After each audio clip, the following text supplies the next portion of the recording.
Hello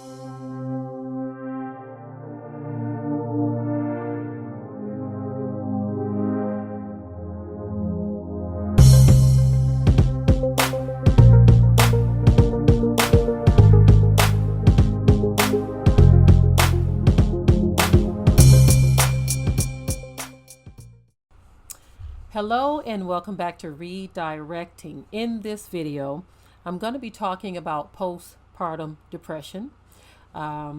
Men, you can stay and listen as well. Some of you are married, or you may get married, or you may be dealing with a young woman, your daughter. It doesn't matter. This may be something that you may be affected by as well at some point in your life.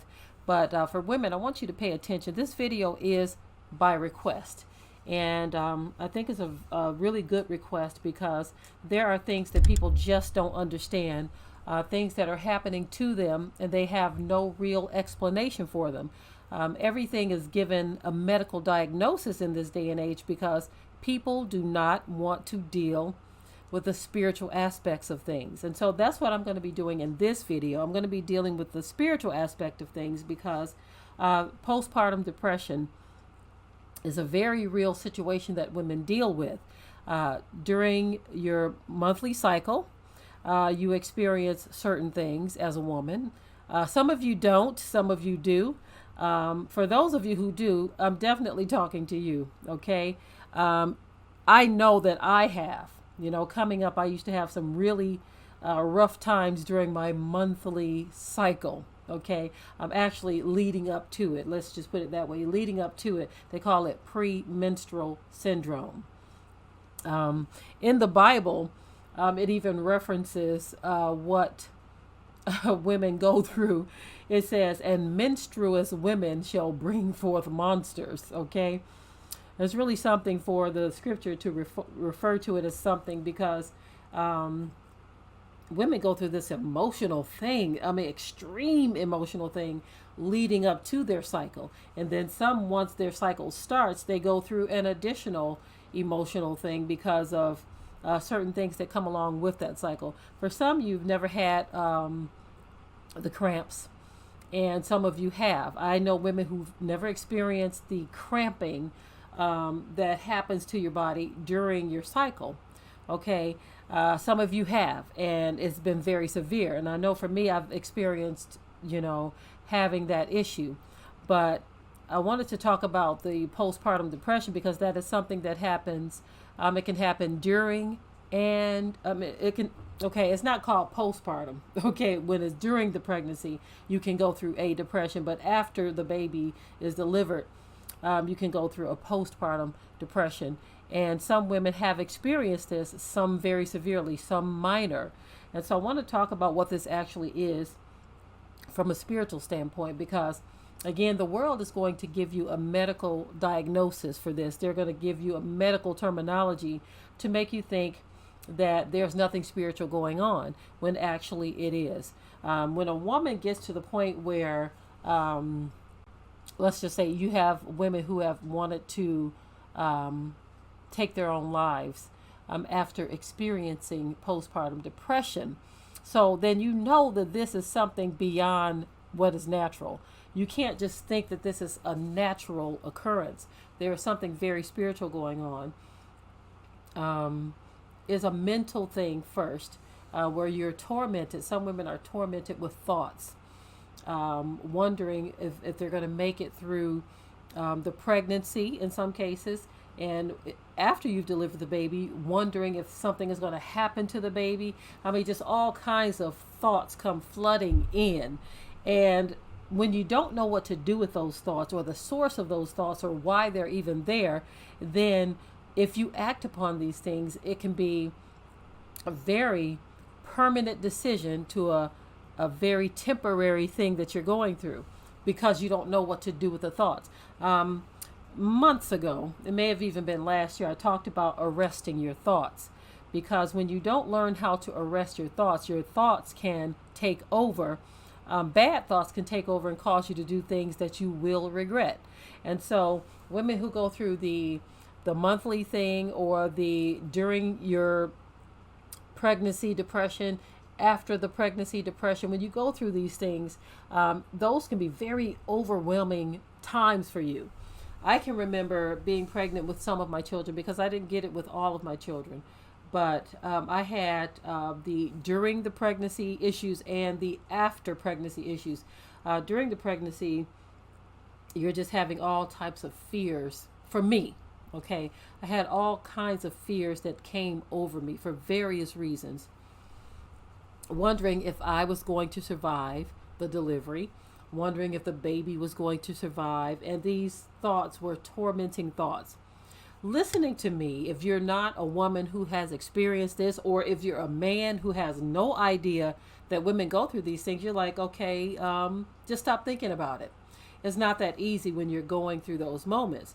And in retrospect, I now know and realize that this was the enemy, Hashatan, attacking the mind, causing these tormenting thoughts because I didn't arrest the thoughts.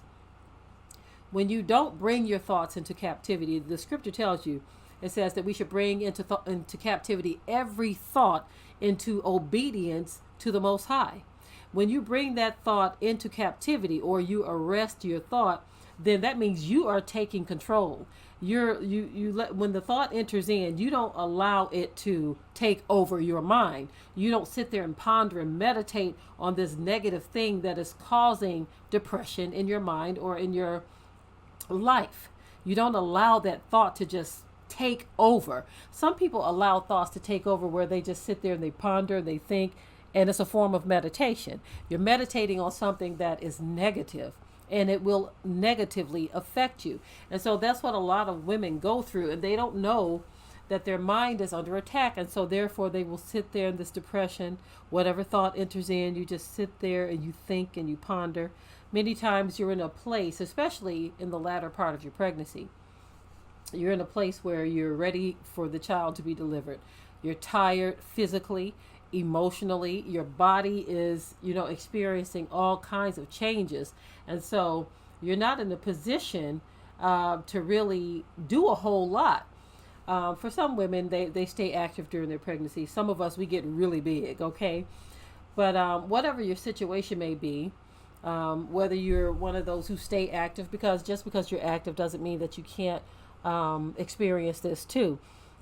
But a number of different things can just come flooding into your mind. And when you don't discard those thoughts and you allow them to just stay in your mind and you ponder and meditate on them, you will be, in some cases, forced to act on them because the thought takes over. And this is why some women do very drastic things that they later on regret. Okay, I've heard so many different stories. I remember there was a story of a woman who moved to America from China with her husband. I believe his job brought him over here. And it was a culture shock for her. She didn't know the language. She knew nothing about America. This was a devastating move for her. And getting pregnant didn't help things, right? So she's pregnant. She's going through this extreme depression. And her husband doesn't realize how extreme it is or how extreme it has gotten. So he doesn't know what to do to help his wife. And so during this time, as he's going to work and coming home, things are just going from bad to worse. But he's thinking, oh, it'll blow over. Well, it didn't blow over. After she had her child, what this woman ended up doing, and this happened many years ago, I'm thinking somewhere between 15 and 20 years ago, because we were still living in Michigan at the time. But this woman, after she had her child, she drowned her newborn baby in a little small puddle of water somewhere, or it could have been a pond on their property. But anyway, she drowned her newborn baby, and it was so devastating to her husband and herself. They immediately knew something was going on. In this particular case, they realized it was the culture shock of an Asian woman coming to America. She's at home all day by herself while her husband works. And so in this case, they got help for her. because they realized this wasn't a woman who just maliciously took the life of her child. They realized that postpartum depression had taken over. Okay. And so that was a very sad example of how bad postpartum depression can get when you don't realize that it is the enemy attacking your mind literally. Okay. This is why it's very important that you bring into captivity every thought. You have to arrest thoughts. You can't ponder on those negative things. Whatever negative thought you are having or experiencing, you can't ponder on it. That is a form of meditation. If the thought is telling you something awful is going to happen to you or your child, and you're meditating on that, is going to cause not just depression, but stress. Okay? So the stress alone can make you sick, can make your baby sick, right? And if it's a case where you've already delivered the child and the child's crying, or any little thing that happens to the child being hungry, or you're thinking the child is cold all the time. In my case, one thing that I used to be tormented by the thought of SIDS, okay? Sudden infant death syndrome. I used to be just tormented by that thought. So I would have the baby's bassinets right by my bed, okay? And constantly throughout the night, I'm just getting up, reaching over to make sure they're still breathing. That was a very tormenting thought for me, because I do know of people who have lost their children to SIDS, right? And so when you think of these things, these thoughts begin to torment you. You can't experience peace and shalom because these thoughts take over. And so what you have got to do, you've got to create an environment for yourself that won't allow these negative thoughts, okay? Create an atmosphere for yourself that is going to help to get rid of those thoughts. Meditating in the Word of Yah, listening to beautiful, calm, peaceful music. Some of the last births I had. As a matter of fact, I'm just going to talk about the last birth I had with my child, who is now 6 years old. With her, when it was time to deliver her, I was doing a pool birth, okay, a birthing pool. So we had candles in the background. We had very soft music playing, okay. The atmosphere was very calm. It was late in the evening, so most of the children were already asleep, except one of my oldest daughters, Sophia. She was there to help with the delivery. My mom was there as well, and of course my husband was there. And so we created an environment in the room that was very calm, very quiet, very peaceful, soft music playing. So this helped me to relax. Now, I still had some fear. I'm just going to be honest with you, because I had her at an older age. And so, and I had some experiences before as well that weren't very positive. And so whenever you're going into childbirth, for some women, it is frightening, okay? Just like the sister who requested that I do this video, she wants prayer. And we pray that the Most High will give her a peaceful, safe, and just joyous birth, okay? But there's a fear that comes on some women, especially African American women, because of things that have happened to us in the past. And so for me, I had that fear. This was my last child, and I was really big, okay? Didn't know what to expect. She was a little bit overdue. And so someone said that if I walk up and down the stairs a lot, and if I take some cayenne peppers or something like that, that this just might induce my labor. And they were absolutely right. It worked. Okay. I walked up and down at our previous home. I walked up and down the stairs, I would say more than 20 times. And our stairs were really long. We had, the house was tall, so the flight of stairs was really, really long. And so I did that, and I took the cayenne pepper, and what ended up happening is it actually, my husband just walked in, but he just backed out quietly. But what ended up happening is that definitely induced my labor. And my thinking afterward was the fact that this child, experiencing all of this hot cayenne in my system, that baby was like, I got to come up out of here. She done put too much of the stuff in here, you know. I think I had some greens with hot sauce on it and some cayenne peppers, and it definitely worked. But during the course of the delivery, it also caused a little bit more pain than um, than my last two births prior to that. And so, of course, I was afraid. I was already really big doing a home birth. And with all of that, it just caused a little more stress as I'm having delivery. But the music and the atmosphere being calmed down really helped big time. It helped out big time. So when it was time for the baby to come out, and my husband said, "There's the head." Okay, there's the head. Um, I just kind of calmed down. I said, "It's just about to be over."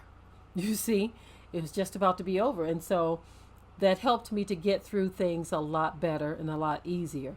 And of course, after I had the baby, I didn't go through any postpartum depression at all. But I remember with this particular child, finding out I was pregnant with her, um, I actually went into depression right away. This was my 10th child. I was older. I have adult children now, and so they are spread out. And so I'm saying to myself, man, I'm really kind of too old to be having children, but the Most High does what He wants, right? You know? And I really wasn't too old, but I was just feeling that way. I was feeling tired because um, I thought I was done. And so when I found out I was pregnant with this child, went into depression right away. I remember I sat my husband down in the office and I said, "Baby," and I started crying right away. I started crying, and I told him I was pregnant again, and he felt so sorry for me because you're not supposed to be sad when you're pregnant. But because I was older, and you know, you go through these moments of fear, and you go through these traumatic experiences, in which I did have some for some of my births. It was one of those where I'm like, okay, Abby, I have mercy on me type thing. And so I understand a woman who goes through this. I totally get it. But we've got to learn how to discard those thoughts, right? We've got to learn how to discard, because you don't want to experience depression from something that is supposed to be so wonderful. Another thing I remember during that last pregnancy, I was out in the garden, and there was something that was on the ground that shouldn't have been there. And I remember almost tripping over it and falling. And I was probably around 8 months pregnant. So I was pretty far along, pretty big. And I remember going into depression just over that. I said to myself, man, what would have happened if I had fallen? Right? And so many different things. You have to be careful when you're pregnant, right? So many different things can cloud your mind when you are pregnant, or after you deliver the baby. So many thoughts. But we as women have got to learn how to bring our thoughts into captivity.